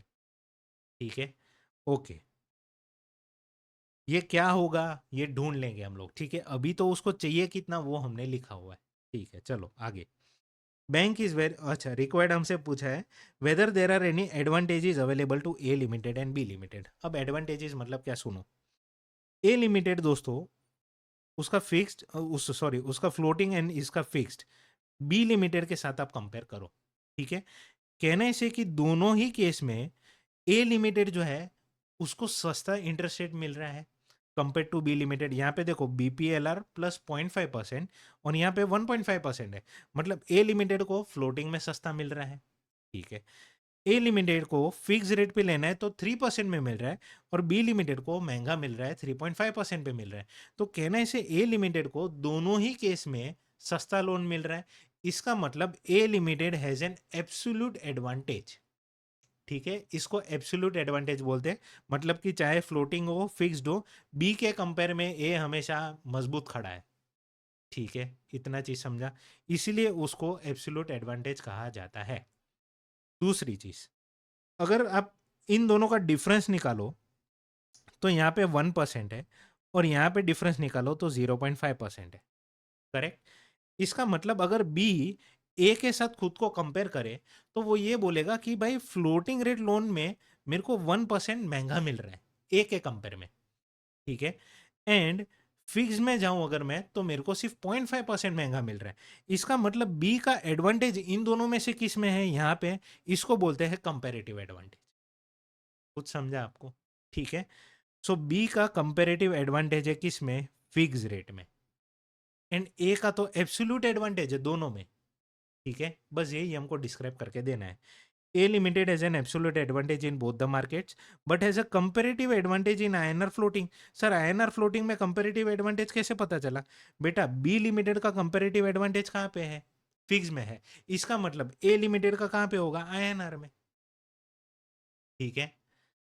चलो, ए लिमिटेड को कंपेरेटिव एडवांटेज है फ्लोटिंग मार्केट रेट में, B limited has an absolute disadvantage in both market. उसका तो एडवांटेज ही नहीं है रे। अरे अगर इसका एब्सोल्यूट एडवांटेज है तो बी का तो एब्सोल्यूट डिसएडवांटेज ही होगा ना दोनों मार्केट में। But has a comparative advantage in fixed market, ठीक है। इतना चीज हमको लिख के आना है बस। Weather a beneficial swap can be arranged और नॉट। अब ध्यान देना यहाँ पे, ए लिमिटेड को दोस्तों कौन सा लोन चाहिए, फिक्स चाहिए। बी लिमिटेड को कौन सा चाहिए, फ्लोटिंग चाहिए। कहना इसे कि दोनों की रिक्वायरमेंट जो ऑपोजिट है, इसीलिए स्वैप अरेंजमेंट पॉसिबल है। अगर दोनों को फिक्स चाहिए तो स्वैप कैसे रहेगा भाई? दोनों को फिक्स चाहिए तो भाई ये भी फिक्स पे लेके आएगा, ये भी फिक्स पे लेके आएगा। अगर दोनों को फ्लोटिंग चाहिए तो दोनों जाएंगे फ्लोटिंग मार्केट से लेके आ जाएंगे लोन। बट क्योंकि दोनों की रिक्वायरमेंट ऑपोजिट है, इसीलिए स्वैप पॉसिबल है, ठीक है। समझ में आया? ओके। तो यहाँ पे हमको लिखना है दोस्तों, A limited wishes to borrow at fix rate and B limited wishes to borrow at INR floating. तो requirement opposite, therefore swap arrangement is possible, ठीक है। इतना समझा? ओके। अब हमको यहाँ पे कैलकुलेट करके देना है क्या, कि बेनिफिशियल स्वैप अरेंजमेंट पॉसिबल है कि नहीं। तो इस केस में हमको पहले स्वैप गेन निकालना है ये रेट को यूज करके, तब जाके हमको पता चलेगा कि एक बेनिफिशियल स्वैप अरेंजमेंट हो सकता है कि स्वैप पॉसिबल है, बट बेनिफिशियल स्वैप होना वो मेन है, ठीक है। तो बेनिफिशियल स्वैप कैसे निकाले? आप इन दोनों रेट का डिफरेंस निकाला 1% फ्लोटिंग का, और फिक्स का भी डिफरेंस निकाला आपने 0.5%, ठीक है। तो नेट आपका कितना हुआ दोस्तों, डिफरेंस 0.5% का। ये है आपका इंटरेस्ट रेट डिफरेंशियल, और इसी को कहते हैं स्वैप गेन। ये स्वैप गेन को हम लोग ऐसे बांटेंगे, ठीक है। सबसे पहले ए लेके जाएगा 0.2% क्योंकि उसको तो वो चाहिए ही चाहिए। बी लेके जाएगा 0.1% क्योंकि उसको तो वो चाहिए चाहिए। तो टोटल अभी तक कितना हुआ दोस्तों, 0.5 में से 0.3 चला गया, तो बैंक कितना जाएगा, बैंक के पास 0.2 का, ठीक है। तो उसको चाहिए तो था 0.5 का, बट उसने बोला था ना कि मैं नेगोशिएट करने को रेडी हूँ, तुमको जो चाहिए वो लेके जाओ। तो ए तो लेके गया, बी भी लेके गया, बाकी का बचा कुचा जो गेन है वो बैंक लेके जाएगा। समझा इतना चीज, ठीक है। तो अब इसको मैं हटा देता हूँ ये सब चीज को। स्वैप गेन हम लोग ने निकाल लिया 0.5%, बस ये याद रख लेना। और इसको इस तरीके से डिस्ट्रीब्यूट कर दिया है, A B and bank, correct.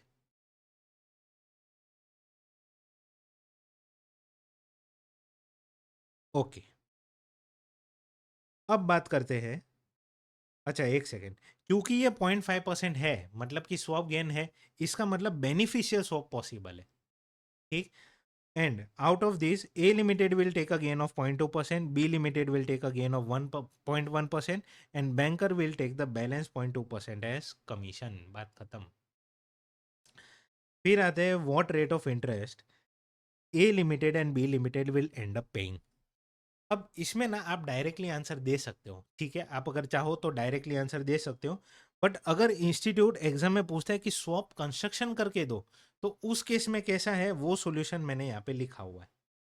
ठीक है, वो कैसे है वो भी मैं आपको बताता हूँ, बट आपको अगर डायरेक्टली लिखना है कि what rate of interest A limited and B limited will end up paying, तो मैं आपको सिंपल बोलता हूँ।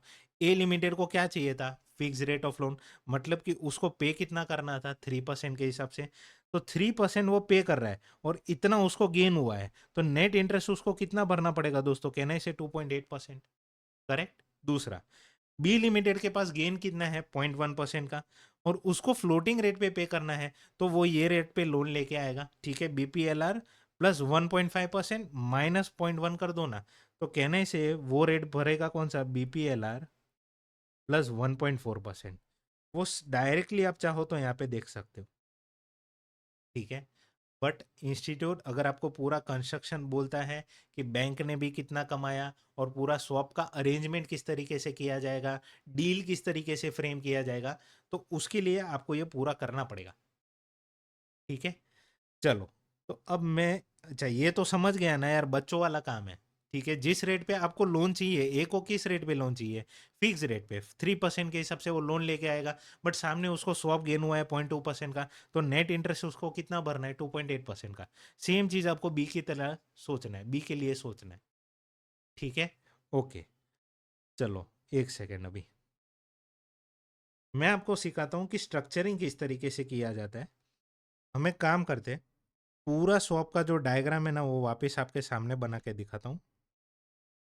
Party A banker and party B. ठीक है, अच्छा एक सेकेंड रुको। यहाँ पे हमने लिखा है दोस्तों कि ए को फिक्स चाहिए और बी को फ्लोटिंग चाहिए। कब? After arrangement of the swap. ठीक है, तो before arrangement of the swap उनका क्या होगा? कहने से उनका तो ऑपोजिट लोन होगा। अरे सुनो, ए लिमिटेड जब फ्लोटिंग पे बोरो करेगा, तभी तो जाके आफ्टर स्वैप वो उसको कन्वर्ट कर पाएगा टू फिक्स। ठीक है, सेम वे में बी जो है उसको अगर फ्लोटिंग में कन्वर्ट करना है आफ्टर स्वैप, तो उसके पास पहले क्या होना चाहिए? फिक्स रेट लोन, तभी तो जाके वो कन्वर्ट कर पाएगा उसको फ्लोटिंग में। ठीक, तो इसको याद रखने के लिए आप एक सिंपल थियरी, मतलब वो हिंदी का एक डायलॉग बोलता हूँ, सुनो। आपको जो चीज नहीं पसंद है वो पहले आप कर लो, तो आपको वो चीज मिलेगी जो आपको चाहिए। ठीक है, तो आप क्या करोगे? पहले वो रेट पे लोन लेके आओगे जिस रेट पे आपको नहीं चाहिए, तो स्वैप के बाद आपको वो रेट पे लोन परवड़ेगा जिस रेट पे आपको चाहिए था। बात खत्म। ठीक है, याद रहेगा। जो चीज़ आपको नहीं चाहिए पहले वो चीज़ लेके आ जाओ, फिर उसको कन्वर्ट करके आपको वो चीज़ मिल जाएगी जो आपको चाहिए। ठीक, चलो। तो ए ने दोस्तों सबसे पहले क्या किया? फ्लोटिंग रेट पे लोन लिया। एंड बी ने कौन से रेट पे लोन लिया? फिक्स रेट पे। अब उनका रेट क्या था दोस्तों? ये वाला। ठीक है, यहाँ पे लिख देते हैं B P L R plus 0.5% and ये है 3.5%। ठीक है, अब स्वैप अरेंजमेंट में क्या होता है दोस्तों? बैंकर क्या करता है? दोनों पार्टीज को, ठीक है ध्यान से सुनना, दोनों पार्टीज को वो सेम इंटरेस्ट रेट जो है वो कॉम्पेंसेट करके देता है जो वो अभी उनके करंट लोन पे बेयर कर रहे हैं। ठीक है, तो ए अभी कितना बेयर कर रहा है? इतना। तो बैंकर वो सेम चीज उसको ना कॉम्पेंसेट करके दे देता है। Same goes with B. B bear कर रहा है 3.5%, तो बैंकर उसको दे देगा 3.5%। करेक्ट है, ओके। अब ए जो है वो बैंकर को कितना पे करेगा? ए पे करेगा वो रेट से जिस रेट पे उसको चाहिए था आफ्टर स्वैप। उसको चाहिए था कि फिक्स रेट से पेमेंट करूं मैं, तो वो 3% के हिसाब से पेमेंट करेगा। बट कहना इसे कि ए के पास गेन होना चाहिए 0.2% का, तो जब वो 3% का पेमेंट कर रहा है तो 0.2% का गेन रिटेन करेगा वो। ठीक है, तो 3% माइनस 0.2%, करेक्ट, इक्वल टू कितना होता है दोस्तों? Minus 0.2% equal to 2.8%। करेक्ट है। बैंकर बी को, बैंकर बी नहीं, बी बैंकर को कितना देगा दोस्तों, वो रेट से हमको इंटरेस्ट पे करेगा बैंक। सॉरी, बी जो है बैंकर को क्या रेट से पे करेगा, फ्लोटिंग रेट से। उसको फ्लोटिंग रेट लोन चाहिए था आफ्टर स्वैप, तो वो ये रेट से पे करेगा, but after retaining a gain of 0.1%। Therefore BPLR plus 1.5% minus 0.1% equal to BPLR plus 1.4%। कुछ समझा? ठीक है, बस इसी तरीके से स्ट्रक्चरिंग करना है। पूरा सेम डायग्राम मैंने यहाँ पे बनाया हुआ है। ठीक। अब आपको अगर कोई पूछे कि ए का नेट इफेक्टिव कॉस्ट कितना है, तो कहने से कि ये आया और ये गया, तो नेट इफेक्टिव कॉस्ट 2.8%, वही तो लिखा है। ठीक। बी के लिए ये आया, ये गया, और नेट इफेक्टिव कॉस्ट कितना, बीपीएलआर प्लस 1.4%। ठीक है। और अगर बैंकर्स का कमीशन फाइंड करना है, तो हमको सिर्फ इतना ही कैलकुलेशन करना है। देखो, एक सेकेंड,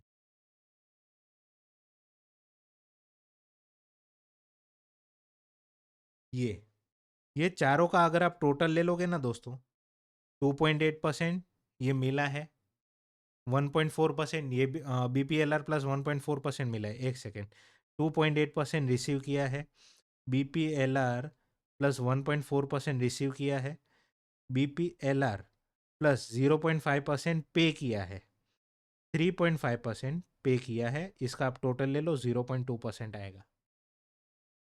ठीक है, बस खत्म, इतना ही है। तो अगर एग्जाम में पूछते हैं कि पूरा स्ट्रक्चरिंग वगैरह सब करके देना है, तो आपको इसी तरीके से करके देना पड़ेगा, वरना शॉर्टकट तो मैंने आपको बता दिया। ठीक है, चलो आगे बढ़ जाए। Last question for the day. ये क्वेश्चन दोस्तों इंटरेस्ट रेट स्वैप पे तो है ही है, बट ये क्वेश्चन में ना करेंसी स्वैप है। अब इंटरेस्ट रेट स्वैप और करेंसी स्वैप में सिर्फ इतना ही फर्क है कि इंटरेस्ट रेट स्वैप में हम लोग सिर्फ इंटरेस्ट रेट का स्वैप करते हैं, बट करेंसी स्वैप में हम लोग प्रिंसिपल का एज वेल एज उस पे इंटरेस्ट का हम लोग स्वैप करते हैं। बस इतना ही फर्क है, कुछ अलग मेजर चेंज नहीं है। ठीक है, इतना चीज समझा। इंटरेस्ट रेट स्वैप में सिर्फ और सिर्फ इंटरेस्ट रेट का स्वैपिंग किया जाता है, नेचर का, फ्लोटिंग टू फिक्स्ड वगैरह। ठीक है, बट करेंसी स्वैप में हम लोग प्रिंसिपल भी एक्सचेंज करते हैं एज वेल एज इंटरेस्ट के कैश फ्लोस। ठीक है, चलो देखते हैं। क्वेश्चन नंबर 16 पे आता हूँ। A inc and B inc intend to borrow, उनको बोरो क्या करना है, $2 lakh and $2 lakh in yen respectively. Okay, तो ए को बोरो करना है ये वाला इन डॉलर्स, एंड बी को बोरो करना है इन येन। ठीक है, इक्विवेलेंट उसको अमाउंट जो है वो बोरो करना है। ठीक है, 2 लाख डॉलर का जो येन इक्विवेलेंट होगा वो उतना उसको बोरो करना है, किसको, बी को, for a time horizon of 1 year. Okay, the prevalent interest rate are as follows. A का दिया है, बी का दिया है, येन लोन पे डॉलर लोन पे हमको इंटरेस्ट रेट जो है वो दोनों के दिए है। ठीक है, कोई इश्यू नहीं है। द द एक्सचेंज रेट कितना है अभी, $1 इक्वल टू 120 येन। मतलब कि ए को दोस्तों बोरो कितना करना है, $2 लाख। करेक्ट है। एंड बी को कितना बोरा करना है, $2 लाख का येन इक्विवेलेंट, मतलब $2 लाख इंटू 120 कर दो ना, तो वो कितना होता है, 240 lakhs। करेक्ट है, इतना बोरो करना है। Okay, they entered into a currency swap under which it is agreed that B Inc. will pay A Inc. at the rate of 1% over the yen interest loan, yen interest rate which the latter will have to pay as a result of the agreed currency swap, whereas A Inc. will reimburse interest to B Inc. only to the extent of 9%। क्या बोला है sir, कुछ समझ में नहीं आया, सुनो ध्यान से। हम लोग ने करेंसी स्वैप एंटर किया है, ठीक है। अब एक चीज आप समझ लो, ए को चाहिए क्या, डॉलर का लोन, ठीक है। तो स्वैप के पहले उसको लोन कौन सा लेना पड़ेगा जो उसको नहीं चाहिए, मतलब कि स्वैप के पहले उसको लोन कौन सा लेना है दोस्तों, ये है आफ्टर स्वैप। ठीक है, तो बिफोर स्वैप क्या लेना है हमको, येन का लोन लेना है, कितना, 240 का, 240 lakhs का, इक्विवेलेंट अमाउंट का, सिंपल है। एंड बी को कौन सा लोन लेना पड़ेगा, डॉलर का, $2 लाख का। ठीक है, जो चीज मुझे नहीं चाहिए पहले वो ले लो, तो स्वैप के बाद वो चीज मिलेगी जो आपको चाहिए। याद रहेगा इतना चीज, ठीक है, ओके। अब वापिस से ये पढ़ो। They entered into a currency swap under which it is agreed that B inc will pay A inc, क्या पे करेगा, 1% over the yen loan, 1% over the yen loan which the latter will have to pay as a result of agreed currency swap.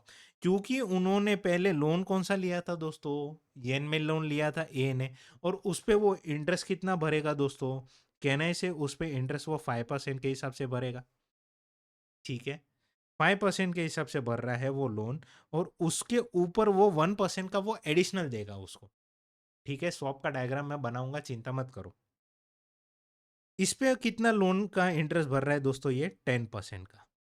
ठीक है, okay. तो यहाँ पे लिखा है whereas A Inc will reimburse interest to B only to the extent of 9%। मतलब वो भर रहा है 10% और ये उसको कितना रियम्बर्समेंट कर रहा है, सिर्फ 9% का। ठीक, ठीक है, चलो देखते। Keeping the exchange rate invariant, quantify the opportunity gain और loss component of the ultimate outcome resulting from the currency swap. ठीक है, हमको बोला क्या है कि स्वैप एंटर करे और ना करे, इन दोनों के बीच में कोई बेनिफिट या गेन है तो वो हमको बताओ।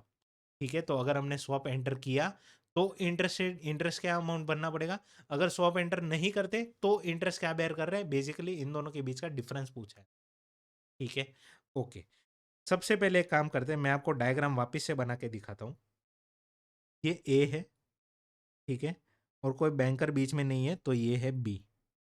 अब इसने लोन लिया कौन सा दोस्तों, सबसे पहले स्वैप के पहले येन लोन लिया, उस पे वो इंटरेस्ट कितना भर रहा है, येन इंटरेस्ट दोस्तों भर रहा है 5% के हिसाब से। ठीक है, येन लोन पे 5% के हिसाब से भर रहे हैं। अब बी ने क्या अग्री किया करेंसी स्वैप के अंडर, कि वो ए को कितना रियम्बर्स करेगा, 1% over the yen loan, 1% over the yen interest loan, मतलब कि वो इसको 6% कॉम्पेंसेट करेगा। करेक्ट है। अब ए कितना दे रहा है बी को, ए दे रहा है बी को 9%, जबकि उसका आउटफ्लो कितना है 10% का। तो बी का आउटफ्लो जब है 10%, तो इसको कॉम्पेंसेट कर रहा है सिर्फ 9%। और वही डायग्राम हमने यहाँ पे बनाया है, समझा आपको। ठीक है, यहाँ पे मैं शायद डॉलर लिखना भूल गया, डॉलर, खत्म। ठीक है, तो ये है इंटरेस्ट रेट का स्वैप। तो सर करेंसी स्वैप में आपने तो बोला प्रिंसिपल भी एक्सचेंज होता है, हाँ बेटा, प्रिंसिपल एक्सचेंज कर लेंगे ना हम लोग, देखते हैं चलो कैसे करते। So calculation of swap gain for A ink.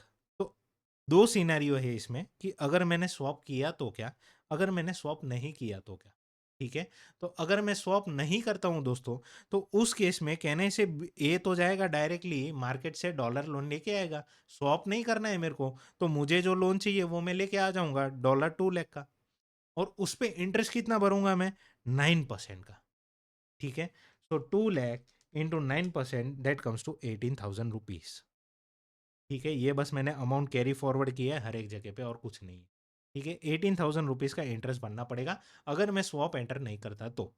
But अगर मैं स्वैप एंटर करता हूं, तो सबसे पहले मैं लोन ले लूंगा 240 लाख येन का। ठीक है, वो स्वैप लोन, वो लोन मैंने ले लिया, वो लोन को मैं कन्वर्ट करूंगा और स्वैप कर दूंगा बी के साथ। बी मुझे उसके बदले क्या दे देगा दोस्तों, $2 लाख दे देगा। ये होता है प्रिंसिपल का स्वैप, बस इतना ही है। मैंने लोन लिया येन में 240 lakhs का। ठीक है, लोन ले लिया मैंने, एक्चुअल बोरोइंग इन येन, और उसको स्वैप कर लिया बी के साथ, और बदले में बी ने मुझे क्या दिया दोस्तों, $2 लाख। खत्म। बस ये करेंसी स्वैप में इतना एलिमेंट एक्स्ट्रा है, बाकी कुछ नहीं है। ठीक, प्रिंसिपल का स्वैप भी इसमें इन्वॉल्व है। ओके, अब कहने से कि ए ने एक्चुअल बोरोइंग किया है येन में, तो उसको 5% का इंटरेस्ट भरना पड़ेगा, किस पे, 240 लाख पे। तो करो ना कैलकुलेट, 240 इंटू 5%, 12 lakhs का येन पेमेंट किया। एंड स्वैप अरेंजमेंट के अंडर वो पे कर रहा है दोस्तों डॉलर लोन पे। ठीक है, जो स्वैप किया था हमने डॉलर 2 लाख का, उस पे वो कितना पे कर रहा है, 9%। सो 2 लाख इंटू 9% करो ना, 2 लाख इंटू 9%, 18,000 का पेमेंट कर रहा है। एंड रिसीव क्या कर रहा है, येन इंटरेस्ट 6% के हिसाब से। तो 240 पे 6% आप कैलकुलेट करो, 14.4 लाख वो रिसीव कर रहा है।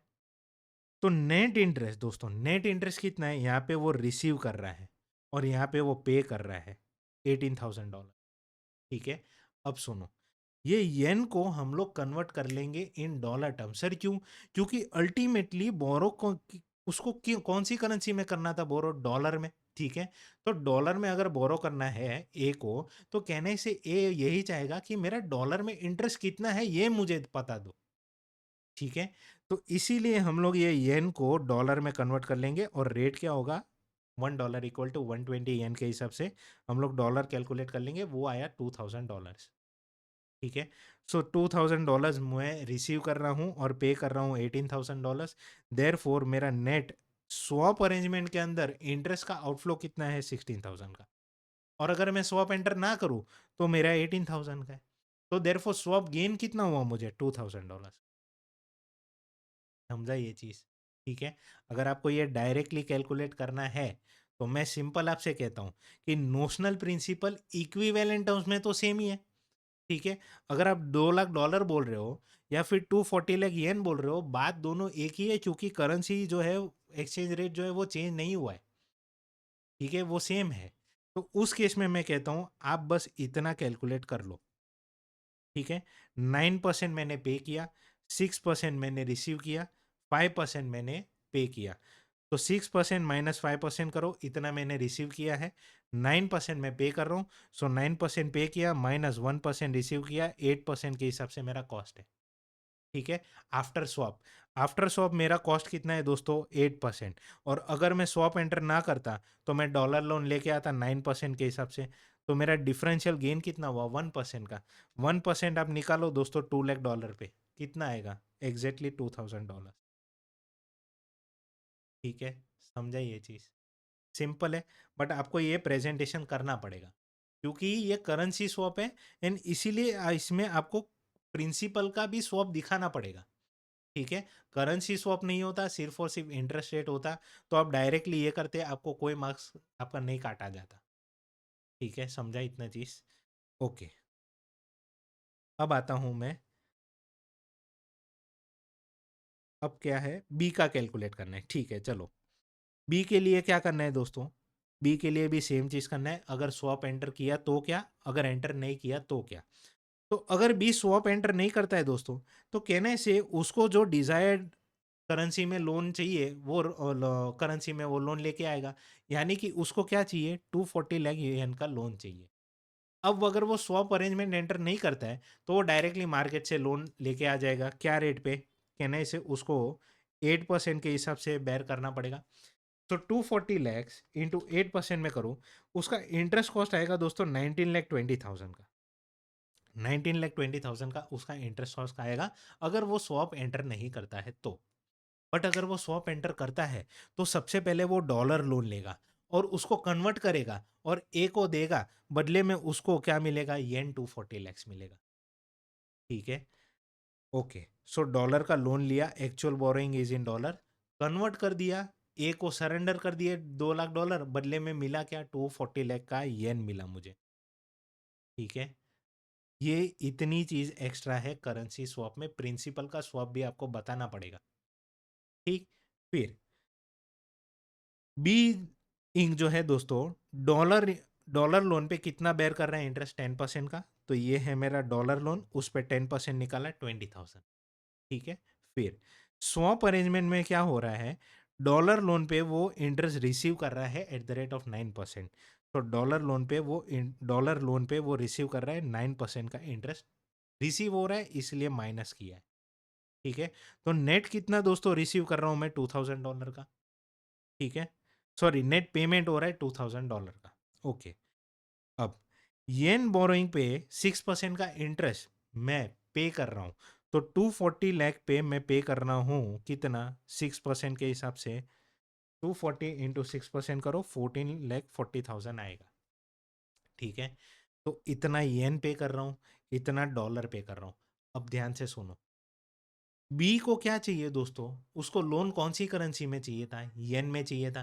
तो वो यही चाहेगा कि उसका इंटरेस्ट अमाउंट जो है वो येन में कितना आ रहा है, उसको ये पता चलना चाहिए। तो ये जो डॉलर का इंटरेस्ट है जो हम लोग पे कर रहे हैं, इसको आप कन्वर्ट कर लो येन में। ठीक है। सो $2000 इंटू 120 करो तो 2,40,000, 2,40,000 का येन हम लोग इंटरेस्ट पे कर रहे हैं। एंड ये भी हम लोग पे कर रहे हैं। टोटल हम लोग कितना पे कर रहे हैं, 16,80 का। ठीक है। सो अंडर स्वैप अरेंजमेंट ये है मेरा येन का कैश आउटफ्लो, और ये है मेरा येन का cash outflow under without swap. अगर मैंने स्वैप एंटर नहीं किया तो इतना जेब से जाएगा, स्वैप एंटर किया तो इतना जेब से जाएगा। ठीक है। कहना इसे कि स्वैप अरेंजमेंट एंटर करने की वजह से मेरा इतना सेविंग हो रहा है 2,40,000 का। अगर आपको ये डायरेक्टली कैलकुलेट करना है तो आप ऐसे कर सकते हो। 9% दोस्तों आपने पे किया है, सॉरी 9% आपने रिसीव किया है, 10% आप पे कर रहे हो, 6% आप पे कर रहे हो, तो कितना नेट हुआ, -9 + 10 + 6, 7% के हिसाब से आप दोस्तों पे कर रहे हो। ठीक है। 7% आपका इंटरेस्ट कॉस्ट है। और अगर आप दोस्तों डायरेक्टली लोन ले लेते तो 8% के हिसाब से आपको लेना पड़ता है येन लोन। तो कहने से कि आपका 1% का सेविंग हो गया। ठीक। सो 1% का saving on 240 lakh yen amount, करो कितना आता है, 240 इंटू 1% किया 2,40,000 येन आएगा।